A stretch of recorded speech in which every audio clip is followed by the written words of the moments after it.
Cancel culture has certainly put people on their toes in that there's a sense of, you could say, being watched now. That instead of us looking out for each other, we're simply looking out. And people are concerned that it's creating this gotcha moment instead of how can I help? I think that that's a form of progress. Cancel culture is related to a form of accountability. So when people collectively decide to hold someone accountable or an institution accountable for their behavior that they consider to be unacceptable. Sometimes this is associated with public shaming, similar to boycotting also.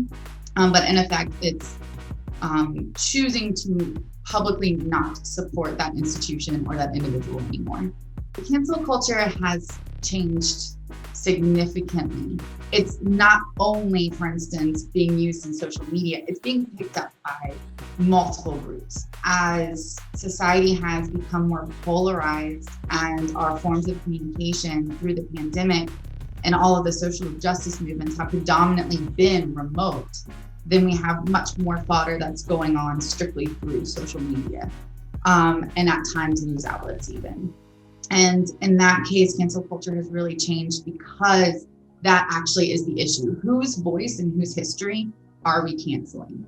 We even saw this with the statues and monuments that we've been discussing, or renaming buildings, for instance. Cancel culture has been brought into that. So while you could say that it was politicized before, it's now seemingly becoming a tool that's both being appropriated and reappropriated in quick time.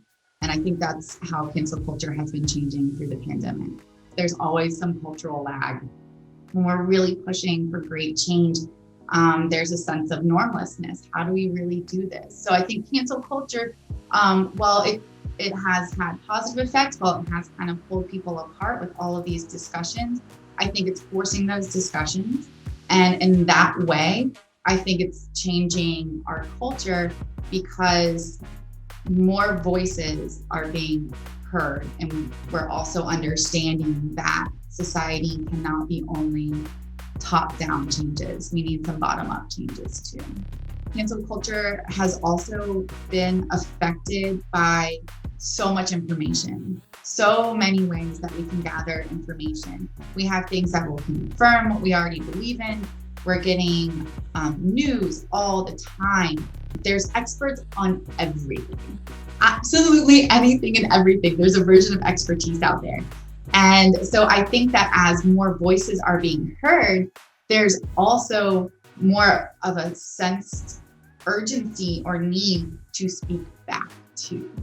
And again, I think that can be positive at times, but it can also lead to just this rash of, oh, this is being canceled, or how could you be canceling that when in fact it's coming from one source of information?